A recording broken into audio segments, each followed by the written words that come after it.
Well, that is absolutely one way to ruin Christmas, Dolphins fans, as we saw our Dolphins follow the Packers 26-20 in a first half that we essentially dominated and a second half that we essentially got dominated. And we're going to talk more about that. And, I'm tired of saying that, this game wasn't a must win. We can go back and get them next week, can still make the playoffs with the next 2 wins.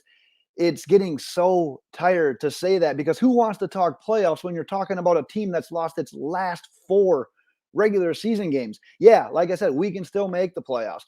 We can go to New England and win. We can play at home against the Jets and win and still make the playoffs. But when you lose 4 in a row, those feelings are just like, yeah, we can do it. We can control our own destiny.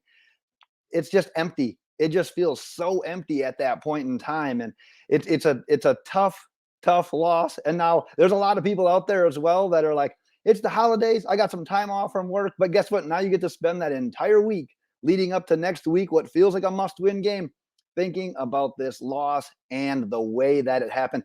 I got a lot of thoughts on this game. I got my recap. I got a lot of takeaways, but I want to hear from you. Go ahead and drop your thoughts and takeaways in the comments. Let's carry the conversation on there. Because the biggest thing from me, my top takeaway, where it shifted, end of the first half, Miami's up 20-10. You got the ball around midfield, a chance to score. It's under the 2-minute warning. If you score here, if you score a touchdown here, you have a 3-possession lead heading into halftime with the Packers getting the ball, yes. But what ends up happening? It's like 2nd and 8. Raheem Mostert fumbles. Packers get the ball. They end up kicking a field goal. They cut the lead to 7. And like I said, they start the half with the ball. Rodgers gets hot. They make some plays down the sideline. They start the second half with that touchdown. They tie the game at 20. So where were you? You potentially had this at 27-10, a first half that you dominated, and the scoreboard would have reflected it. You would have had that score. You would have had that momentum. Instead, you've got no momentum, and after 1 possession of the second half, you are completely tied with a team that you outplayed to that point. So let's talk about that second half collapse, because there's no other way to put it. It's 20-20. Got a chance to take the lead. Jason Sanders misses a field goal. And then what's it do? It just spirals out of control from there. Tua throws the first interception. The defense kind of holds them to a field goal on a short field. That was the one that Alexander picked off, very short field. Defense stepped up, held them to a field goal. Next possession. Tua throws the other interception. Packers go down the field. You hold them to yet another field goal. And that was the crucial one because then you kept it at a 1-possession game versus being down 2 possessions out of timeout. Basically, the game is over. And then you know what happens at the end there. You've got a chance. And you didn't really deserve this chance by any means. You're only down 6. You got about 2 minutes left. You've got a chance. And if Tua can make plays on this drive, no one's going to talk about those 2 interceptions. No one's really going to talk too much about this second half collapse. But instead, you dive head first into the collapse and you throw your 3rd interception on 3 straight possessions to essentially end the game. Look at the second half numbers here. You only allowed 13 points. Like I said, the defense gave the opportunity for the offense to win this game at the end of the game. And for how we played in the second half, it's about all we could have asked for. We scored no points. Didn't score a single point in the second half. Running the ball in the second half, 8 carries, 24 yards. Tua goes 7 of 13 for 81 yards, no touchdowns, and 3 interceptions. Now let's talk a little bit about those interceptions. Because at the end of the day, turnovers kill you. Turnovers cost you games. Turnovers cost us games today.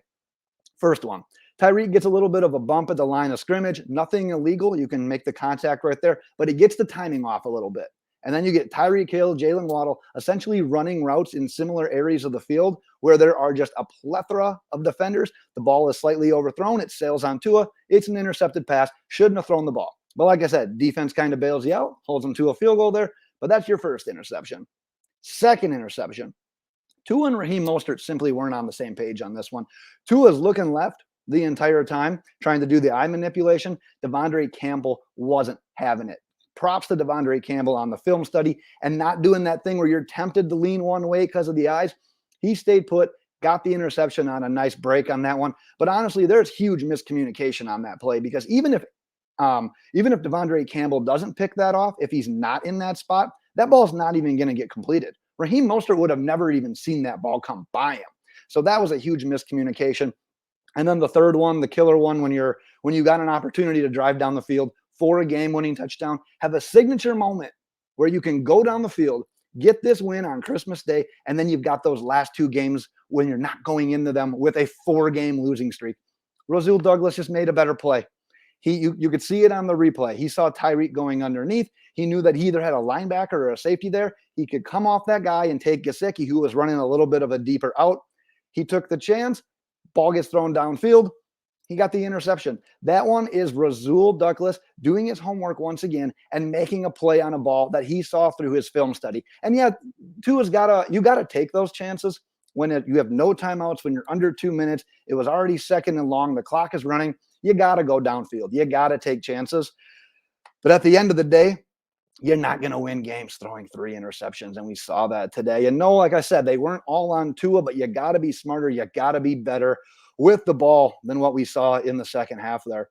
Let's talk about that first half a little bit, because it was probably more than glimpses. I probably used the wrong word here, but explosive offense.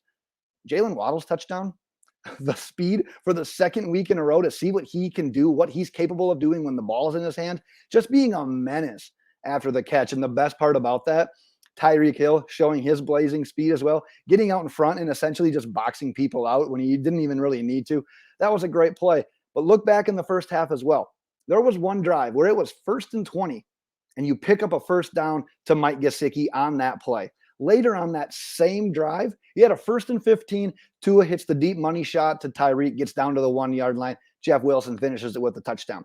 So huge down and distances that we were able to pick up in literally one play. It was what the offense looked like when you were on the win streak, when the down and distance didn't matter.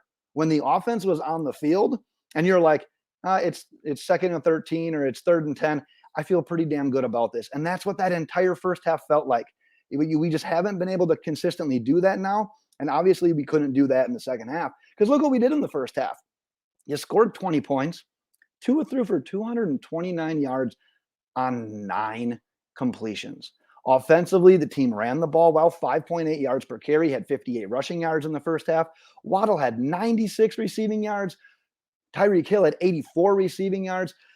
The offense was simply rolling, but I can't help but say it got killed. The momentum got killed. That game swung on that Raheem Mostert fumble. I got a few other miscellaneous things I want to tackle here as well as I wrap up the preview.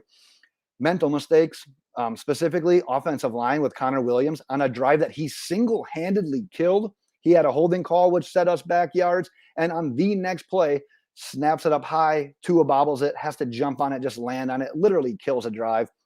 On a positive note, Raekwon Davis, great play on that fake punt. Great jump off the line of scrimmage, noticing it was a fake, getting that guy and not letting go of that guy.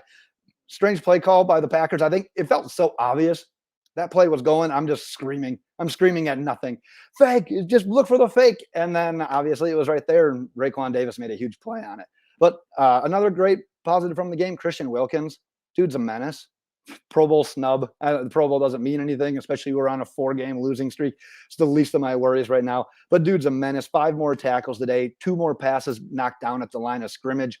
I don't think he got credited with a tackle for a loss, but there were 2 or 3 of his tackles that were literally right at the line of scrimmage. Forgot which Packers wide receiver it was, but he was trying to pick up a little 3rd and long.